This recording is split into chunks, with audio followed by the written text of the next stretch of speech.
Jackson for three. All right, here is Leitner with the shot, and it scores. And Duke wins. Down to 7 seconds. You can see the time. Wittenberg. Oh, it's a long ways. The ball is tipped. There you are. You're running for your life. You're a shooting star, and all the years no one knows just how hard you worked, but now it shows. In one shining moment you reach deep inside. One shining moment you knew you were alive. Feel the beat of your heart, feel the wind in your face. It's more than a contest, it's more than a race. The dream was to cut the nets down in a national championship. That was my dream. That's why I coached. It's the pageantry, it's the excitement, it's the unpredictability. If we run our offense, we play our defense, then no team in the country can handle Michigan State. There has been that one team each year that has enjoyed that one singular shining moment. One shining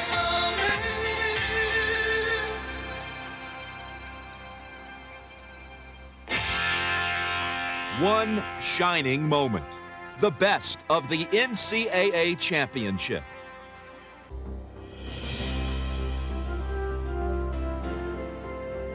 They gather every spring to determine a champion with roots that go back to 1939, creating a legacy that represents the best that college basketball has to offer. Each year, the NCAA basketball championship provides the time and the place, and each year it seems that there are new faces ready to take advantage of their time on center stage.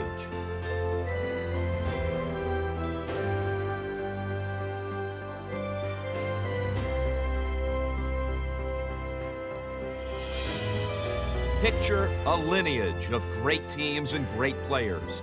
At times, some more celebrated than others.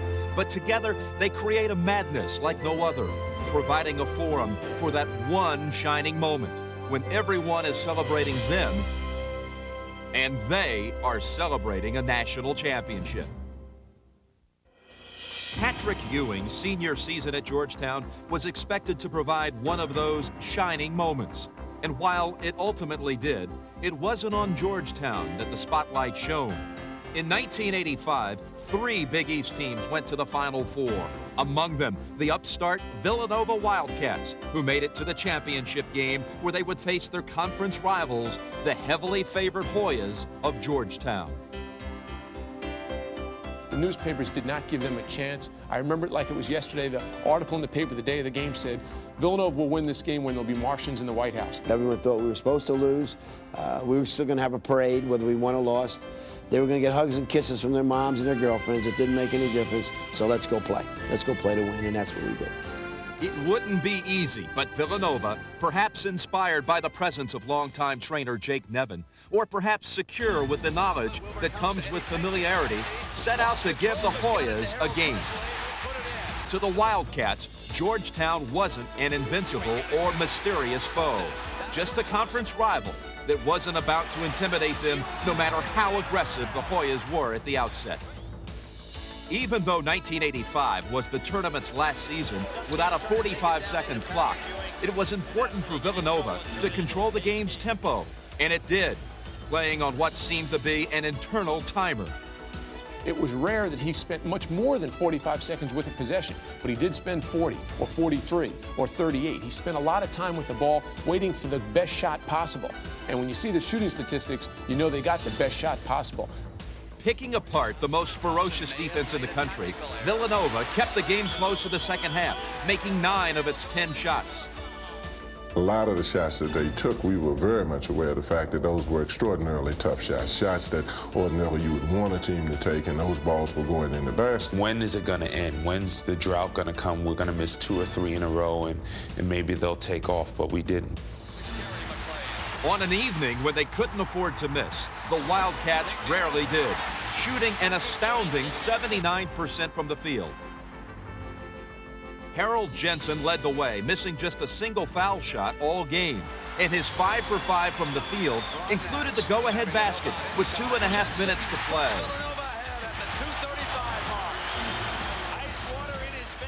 It's down as one of the greatest sports moments in Philadelphia history, the shot. I mean, to have the nerve and the fortitude, intestinal fortitude, to take a shot like that, I mean, with all the ramifications, but it just goes to show that those kids were on another level. In the end, that other level took Villanova to a 66-64 win, its first national championship, an incomparable achievement for Rollie Massimino and his Wildcats. They had beaten the best when nobody expected them to, creating along the way a legacy that underdogs everywhere will long aspire to match. It was a shining moment, obviously, because you reached the heights, the culmination of something that is very, very special that every coach in the world would like to be a part of. And that's all I wanted to have for my friends, my people, who I loved and really shared this great dream. Almost 20 years earlier, the Kentucky Wildcats were another team thought to be unbeatable. Led by its coach, Adolph Rupp, Kentucky came into the 1966 finals heavy favorites to beat Don Haskins' Texas Western Miners. Unknown but undaunted, little was expected of Texas Western, but that further inspired the already confident Miners.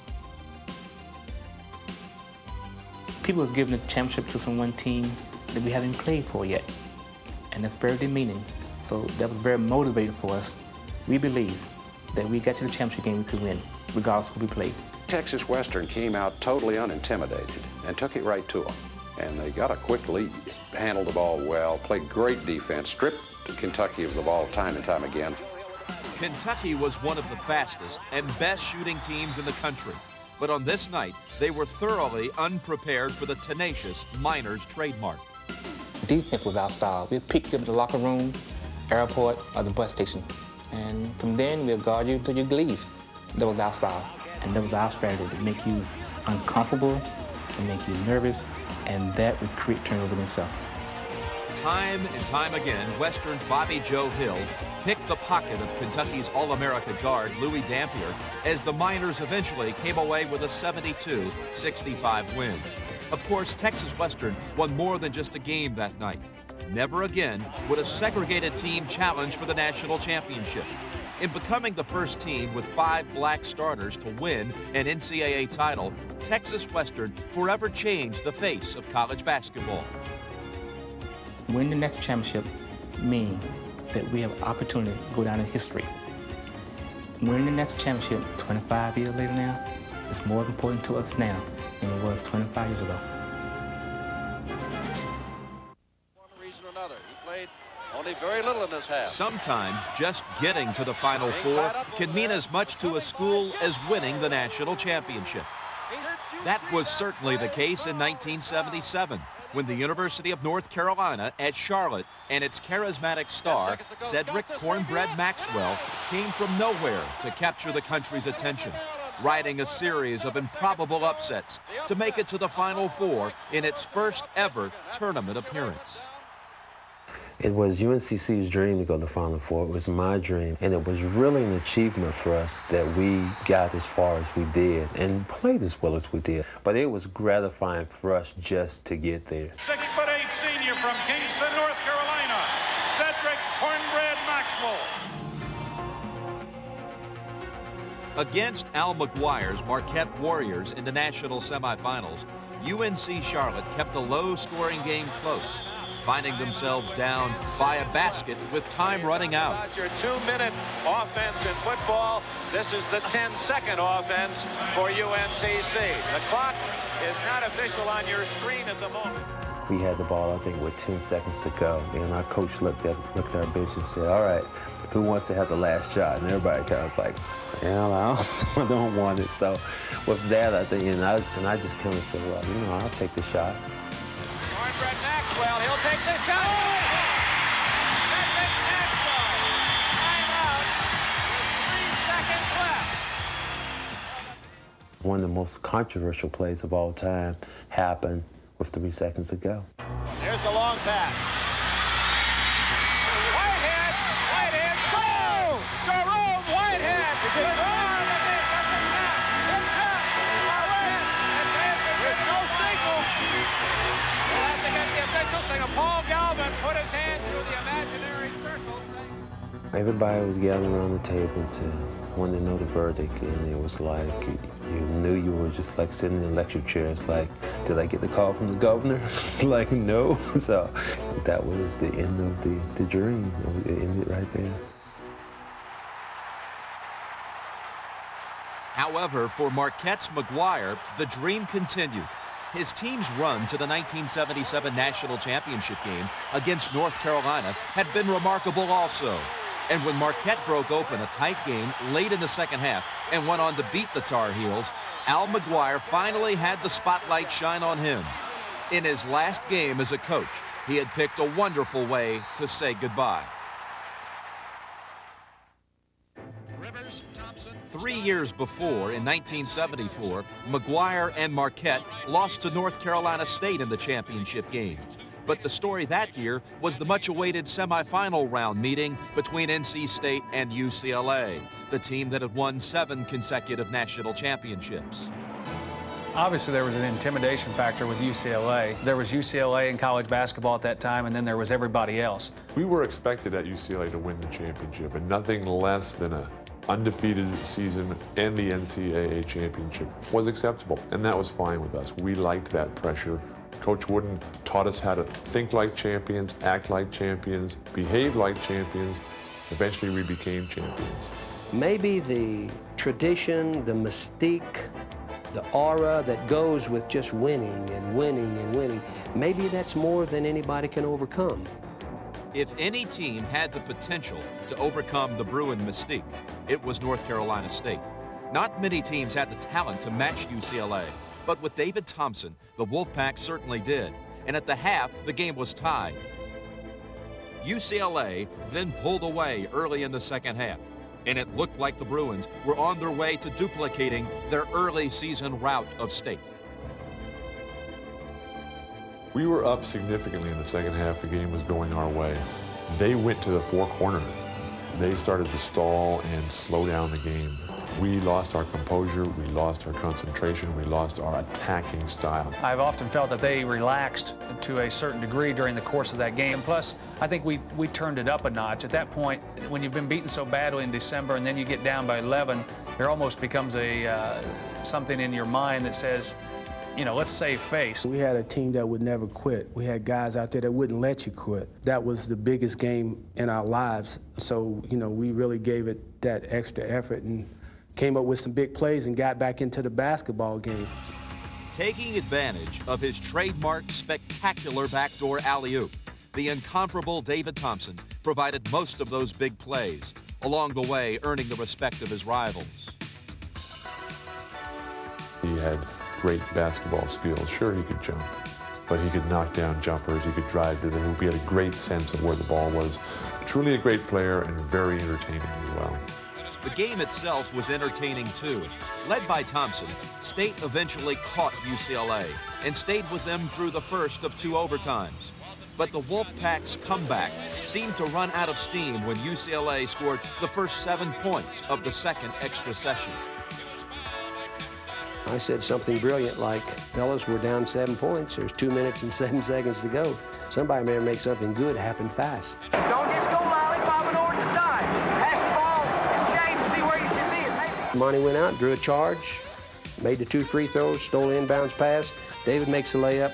2 minutes to go, now we're down 3 points. We had some great plays, defensive plays by Monty, Towel, Mo Rivers, and I think Tommy Burleson came up with a big steal as well. We were able to fight back and get to the point where we were only down by one. I hit a jump shot from the side to give us the lead, and it was the most dramatic game I've ever been in. And one of the most dramatic games in the history of basketball. State scored the last 11 points to end UCLA's 7-year reign. It was a terrible shock for us, one that a lot of us, including myself, have never gotten over. One game later, NC State beat Marquette, and the Wolfpack celebrated their shining moment as national champions. Ever since I was a little kid in my backyard shooting hoops, I wanted to be associated with a national championship team, and you know, it was like a dream come true. And of all the things I've accomplished in my career, that national championship stands out as number one.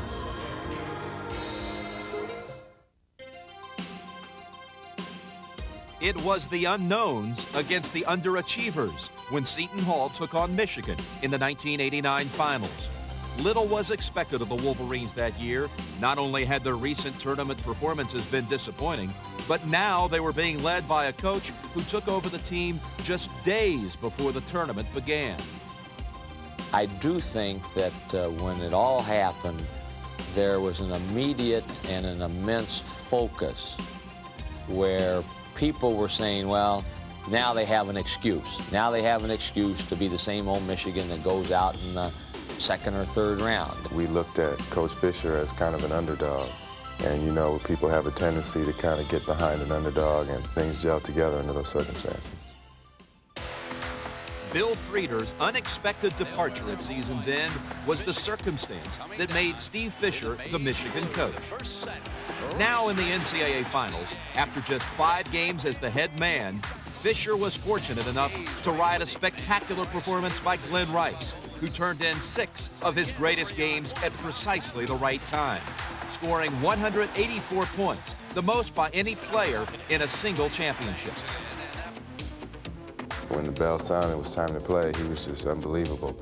It was like we all just got on his coattails and rode. When you're playing better than you've ever played before, it's almost like everybody else is in slow motion. And Glenn had talked about that a little bit. It was like he could do anything he wanted and nobody could stop him. Of course, Rice wasn't alone in his excellence. And when Ramil Robinson capped a Michigan outburst, the Wolverines had a 12-point lead 6 minutes into the second half. Seton Hall wasn't finished, and we knew that. We knew that they were going to come back and mount a charge. Just by keeping him away. Morton looks quick. Morton through the lane, hits the field goal. Actually, it was John Morton who took charge, scoring 17 points in the game's final 8 minutes as Seton Hall fought back. Single-handedly, John Morton brought the Seton Hall team back into the game. And Morton with the hot hand. With less than 30 seconds left, Morton's three-pointer tied the game and eventually sent it into overtime. There, with Seton Hall up by a single point, Michigan had one last chance. Goes and foul call with 3 seconds. The game was now Michigan's to win, with Ramil Robinson and the national championship on the line. Ramil would want to be there over anybody. He would want to be the guy to step to the line with the game on the line. On the free throw. Michigan leads it. Robinson hit both ends of the 1-and-1, and when Seton Hall's last-second desperation shot clanked off the backboard, Michigan and Steve Fisher had completed a wild ride to their impossible dream. A tough opponent all the way. You've been to an amusement park and you look up and you see that big roller coaster, you know, the big one, the scary one. Somebody says, let's go ride it. You go up and you feel the chain underneath you, click, click, click, click. That excitement you feel on the trip, on that first big incline, that adrenaline. And then you get to the top about to go over and you're looking over the edge. You feel alive. That's how it feels. If I were Fisher, I would have immediately quit right then and there. I would have written a book, had a big bestseller, told everybody in America I'm the only undefeated coach with a national championship, and I would have went into television. A star is born every year at the NCAA basketball championship. For some, it's the culmination of a lifetime of excellence. For others, it happens in an instant, that one shining moment of basketball immortality.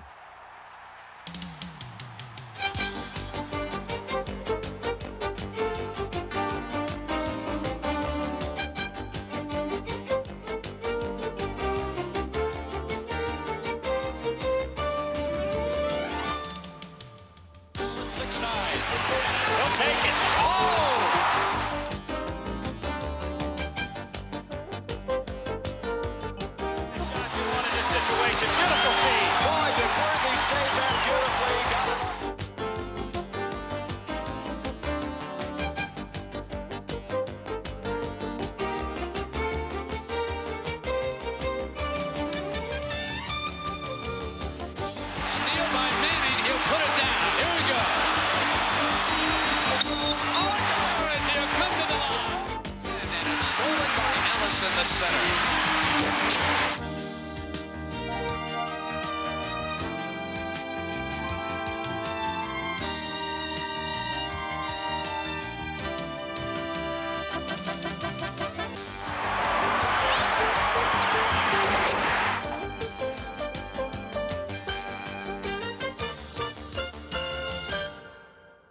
UCLA's Bill Walton had a career filled with shining moments. His performance at the 1973 finals against Memphis State, though, will undoubtedly go down in history as his greatest college game. They were trying to pressure the ball on the perimeter with their zone, and that just left Greg Lee wide open to throw a lot of lob passes to me. And I can remember vividly in that game where we'd run the same play 5 or 6, 7, 8 times in a row. And Greg was sitting on the sideline. I had just scored, I don't know, maybe 8 or 10 straight baskets. And Greg was in the huddle, and he said to Coach Wooden, "Hey, Coach, how about calling a different play so somebody else can get some shots?" And Coach sort of shook his head and scratched his chin and said, "Why?" I focused in on that ball, and that's what I wanted. And I would see that ball so very clearly. You could see the little grains of leather on it, and you could see each and every spin and bump on it, and that's what I focused on. Others will long focus on Walton's near-perfect 21 of 22 shooting on his way to a championship game record 44 points. To me, it was something very special because I went in there and they had like a 13-13 season. And all of a sudden, you go from having 2,000 and 3,000 people at your games to people can't get tickets. They had anticipated it and made it so big. I mean, everything was written with Bird versus Magic Johnson. But I was ready, and he was ready. It was probably the most anticipated matchup in college basketball history. The night that Larry Bird and his unbeaten Indiana State Sycamores played for the 1979 National Championship against Magic Johnson and Michigan State. The whole nation was captivated by the Magic Man versus the Bird Man, and you saw that in headlines. Bird is such a superlative passer that we just felt that he could kill us as well passing as he could shooting. We had to stop Larry Bird from having one of those tremendous games that he had periodically. Michigan State forced Bird into a terrible shooting night, neutralizing the Indiana State star. But at the other end of the court, Magic was on his game. Magic Johnson with the ball.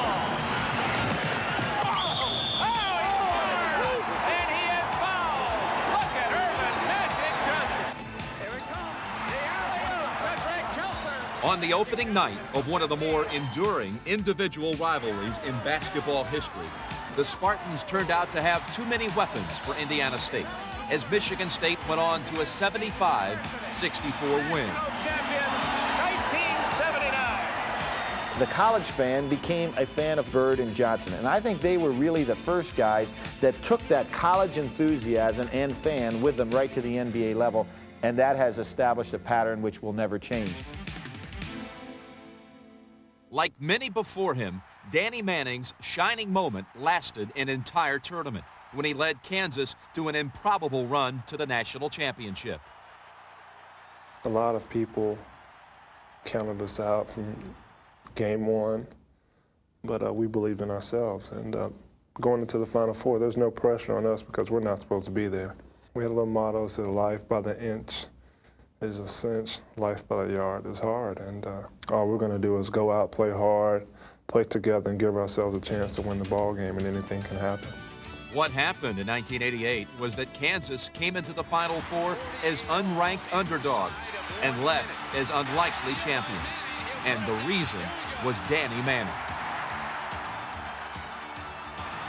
Almost single-handedly, Manning led Kansas to its second national championship, scoring 31 points and grabbing 18 rebounds in the Jayhawks' 83-79 upset win over conference rival Oklahoma.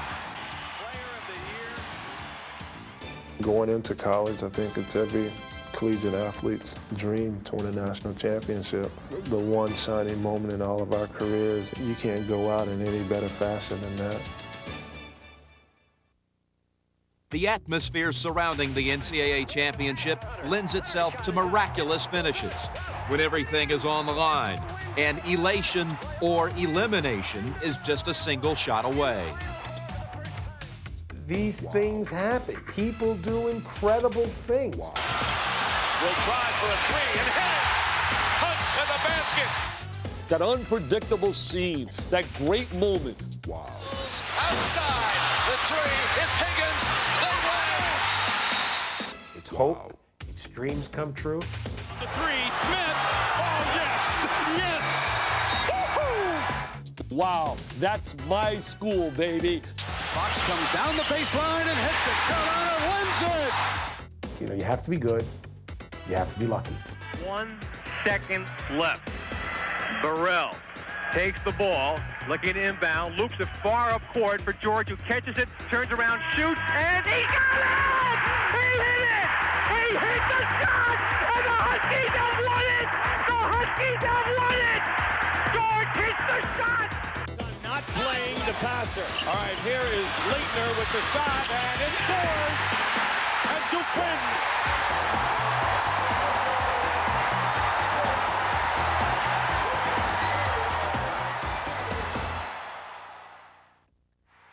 Perhaps the championship's best example of cardiac kids was Jim Valvano's North Carolina State Wolfpack of 1983, who in reaching the finals had 3 of their 5 wins go down to the game's last seconds. But if State were to win the championship, its 6th win would have to come against Houston, the nation's #1 ranked team that had just crushed #2 Louisville in a frightening exhibition of power basketball.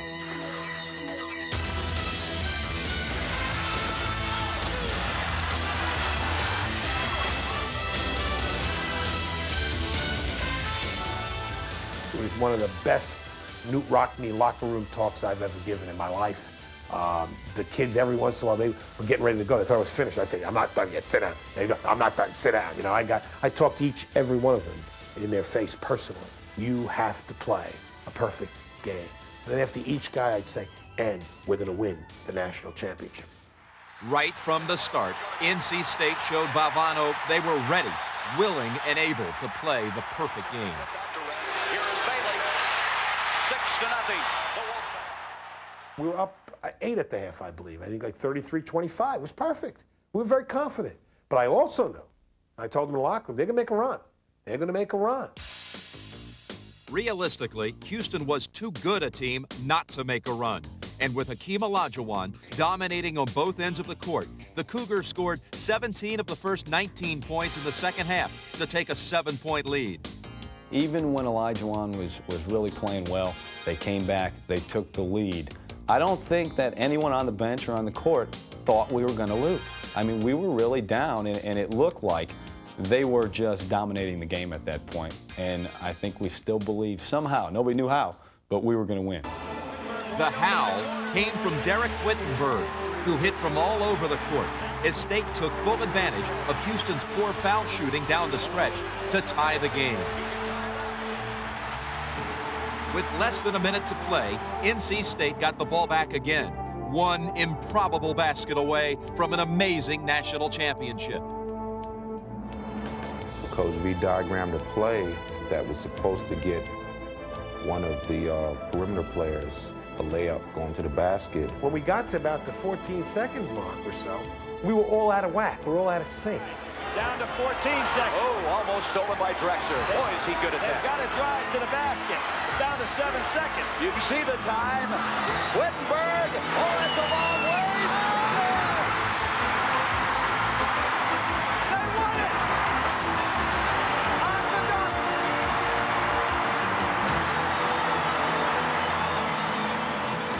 I could hear the announcers say NC State national champions 1983, and I realized I had done it. The Washington Post wrote, trees would tap dance, elephants would drive in Indianapolis 500, and Orson Welles would skip breakfast, lunch, and dinner before NC State figured out a way to beat Houston.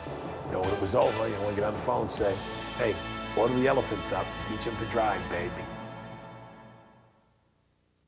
I felt that no matter what happened, whether it be a overtime or a double overtime, we would find a way to win. Somebody would come forward and do something to help us win that game. The 1957 North Carolina team never gave up hope. By tournament time, the undefeated Tar Heels had come from behind in several wins. And now in the semifinals against Michigan State, they would have to do it again. I don't think we were really prepared for that game because we were looking a little bit forward, at least I was, to Kansas. But they came out and they played great basketball. And they took us to the wire. Actually, it was past the wire, but it almost didn't get that far when State's Jack Quiggle threw in a 50-footer, fortunately for Carolina, just after regulation time ended. I was fairly close to Jack at the time he took that shot, and I knew that it was too late. So it was that kind of thing that creates an attitude, and that attitude is winning when you shouldn't win. If Johnny Green had made his foul shot at the end of the first overtime, North Carolina wouldn't have won. Instead, Pete Brennan tied the game at the buzzer, and Carolina survived again. The teams battled through another 2 extra periods, with North Carolina eventually hanging on for a 74-70 triple overtime win. The very next night, the Heels were at it again, this time against Kansas, and its star center, Wilt Chamberlain. We weren't really playing the University of Kansas, we were playing Wilt. We all knew Wilt, the whole world knew Wilt. If you're playing a 7-foot Wilt Chamberlain, you better learn how to play your game and have him play your game. Because if you play his game, which is an inside game, you're definitely going to wind up on the losing end of that game. Using 5'11" Tommy Kearns to jump center was a mind game intended to unnerve Wilt. And so was the collapsing defense, which frustrated him and forced the other Jayhawks to shoot from the outside. The plan worked, and the two teams played evenly through regulation, and almost inconceivably into the Tar Heels' second triple overtime in 2 nights. Finally, with Carolina down a point, Maurice King fouled Joe Quigg with 6 seconds left. Joe had the opportunity. There was a timeout called, and I guess Joe was the coolest guy in the timeout. Everybody else was uptight thinking, hey, Joe, you know, like what if? Sure enough, Joe went out there and hit those 2 foul shots, and there was a shots heard around Chapel, I'm sure, and around Kansas and the rest of the world. In the end, North Carolina hung on for a 54-53 win. David had slain Goliath, and the Tar Heels and their coach, Frank McGuire, had won their first ever national championship. 25 years later, now under Coach Dean Smith, North Carolina was still searching for its second national championship. Smith had led the Tar Heels to 6 previous Final Fours, and now against Georgetown in his 7th, he would have to deal with Patrick Ewing, the Hoyas' brilliant freshman who began the game intent on intimidating North Carolina. I haven't run across anybody who was any more of a warrior than he was on a basketball court. And we wanted him to establish a tone in the middle that we were going to try to cut down on penetration. There was, however, absolutely nothing he or anyone else could do to intimidate James Worthy. Scoring on a spectacular array of shots, Worthy carried the Carolina offense throughout the tight game, on his way to becoming the tournament's MVP. We always felt that James Worthy was the one that broke our back in that game. He just took off. I mean, he was like man among boys in a sense, and he just stepped it up a notch. It seems like the more important the game is, I think the more intensity you carry into that game. He could sure finish a fast break well in college and was able to do that 3 times against Georgetown. That was a reach in by Jordan. Jordan is playing superb basketball to Worthy. The momentum's changing. Brown mishandled the ball. He lost the handle. Basketball count on this. I said, James, what was Sleepy Floyd thinking about? 6'2", 6'3", trying to block your dunks. And James kind of shook his head. He said, the competitiveness, I think, made him, you know, want to try to block the shot. And of course, I couldn't allow that to happen. But with less than a minute left, Floyd returned the favor, giving Georgetown a 1-point lead. The stage was now set for Michael Jordan's shining moment. It's a play to go inside, but if they cover that, we throw cross court against the zone and usually have an easy jump shot. For some odd reason, Coach Smith thought that Michael may be the one, being a freshman, they might want to put the pressure on him a little bit. The time, 18. Shot, Jordan, Michael Jordan, 14 seconds. Brown. Look for Sleepy Floyd. Look. Oh, he threw it to the wrong man. He threw it to Worthy. It's over. It's over. He's fouled by Eric Smith. A lot of people didn't know I existed. So I think that shot really put me on the map. It gave me the confidence that I really needed to propel me from an average player to a better than average player. I think the national championship really stands up and it's on top of everything because it really started my career. The 1987 team that we had here was, I thought, a team that had a lot of players who understood their responsibility to one another and their responsibility, I think, to the way we played. The way Indiana's 87 team played was unlike any Knight had ever coached. Its up-tempo style was far from methodical.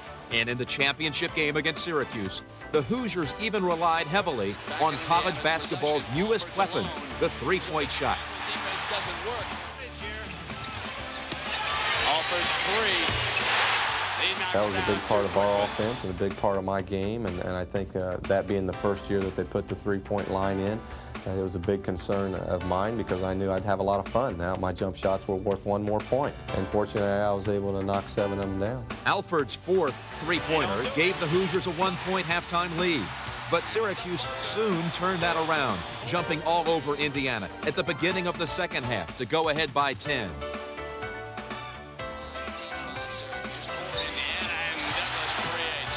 But Indiana wasn't through. We had to make several big plays just to stay in the ball game to prevent things from getting into a 5 or a 6 or 7 point deficit, which is really hard to overcome in a game like that. Almost all of those big plays came courtesy of Keith Smart, who took over the Indiana offense, scoring 12 of the Hoosiers' last 15 points. In the end, with Indiana down a single point and less than 10 seconds on the clock, there was really only one place for the Hoosiers to go.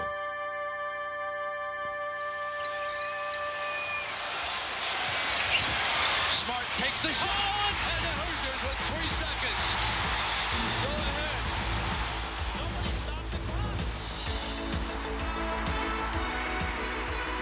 The shot just came to me. I was able to hit it. Nothing can match the way I feel right now, you know.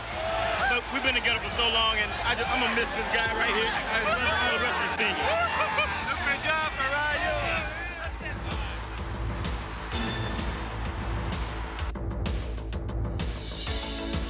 The satisfaction from seeing these players involved in something that they'll remember for the rest of their lives.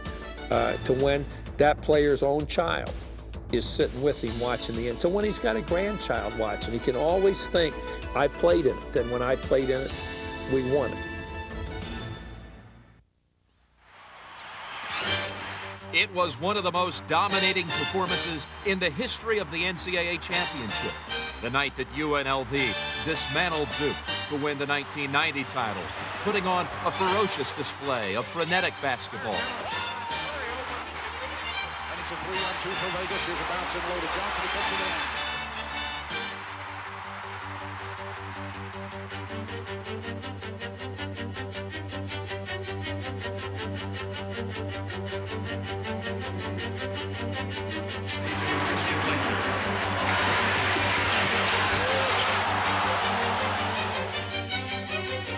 They weren't going to be denied that night. In the last 15 minutes of the championship game, they turned a 10-point gain into a 30-point rout. It was a very difficult loss for us. Nevada, Las Vegas wins the first championship in its history, the NCAA crown. And the Duke Blue Devils once again denied the glass slipper. Nevada, Las Vegas 103, Duke 73. The next year, in 1991, the two teams would meet again, this time in the national semifinals, with the top-ranked Rebels solid favorites to repeat as national champions. Duke, however, was surprisingly confident, considering that they would have to play a team that hadn't been in a close game all year long. Going into the game, we believed we would win the basketball game, and we were not intimidated, and I think we played that way. Pass ahead to Bobby Hurley, going down on Hunt, over the head. Oh, Grant Hill slam dunk. They would have a difficult time guarding Christian Laettner during that ball game because he could go inside and outside. Laettner wide open, lay in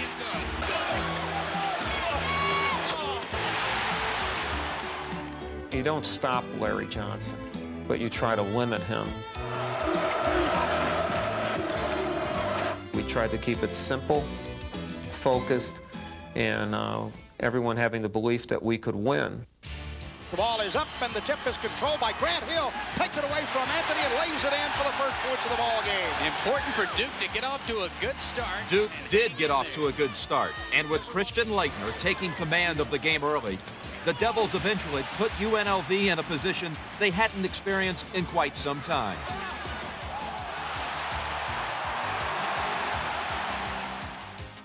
Vegas had won so many games by so many points that I'm not sure if they ever had to develop the discipline of playing with 4 fouls. Ball to number 4. Charge. Yes, they called a charge on Anthony. No basket. And that's it. He's out of here. 5 for Anthony. Greg Anthony's departure left UNLV without its leader, and Duke responded by outscoring the Rebels 8-3 over the game's final minutes. With just over 2 minutes to go, with us being down 76-71, Hurley's shot was probably the biggest shot in the history of Duke basketball. 5-point lead now. UNLV's biggest of the ball game at 76-71. 2:19 to play. Hurley for 3. Bottoms! How many big ones has he hit? Add it to the list. Here's Hill. Penetrating, dumps it off to Davis. Slashing layup. Got it! He fouled on the play! Brian Davis's three-point play tied the game, and less than a minute later, Duke had a chance to go ahead. Pull-up jumper is up. It rolls off. Tip. Laettner has a loose ball, and he's fouled on the play. No shot. No shot. That means it's 2 free throws for Laettner with 12 seconds left. It was a case where I'd been shooting 80% all year, and especially well in the NCAA tournament from the free throw line. So the only thing that went through my mind the whole time was, if I make these, wow, we're going to beat UNLV. We're going to beat UNLV. Shots up. Shots in. Duke by 2. 79-77. Johnson to the right side. Johnson fakes. Looking. 5 seconds to Hunt. Anderson Hunt stops. Fires a 3. No! It's off the mark. It's over. The Bulldogs have pulled off the biggest upset in the history of Duke basketball. The biggest upset in the history of Duke basketball. They have beaten the number 1 UNLV Running Rebels. It was a game above other games because of their ability and because of what happened the year before. But it was the best game I've ever been associated with. 2 nights later, Mike Krzyzewski celebrated his shining moment as national champion. Each year, the NCAA basketball championship leaves us with something riveting and memorable, something new and exciting. The schools and the players might change, but the dream remains the same, to be called a champion when everything comes together in that one shining moment. Anytime you can reach the pinnacle of your profession as a player, as a coach, hey, that's one shining moment that you look back on, that you treasure, that you have forever. It's something that no one will ever take away from you. The excitement of the big event, the intensity in the arena, I love that. Saying the Final Four. Forget about being there. It's a wonderful thing to say, and it's great alliteration. It sounds great. It's euphonious. Final Four.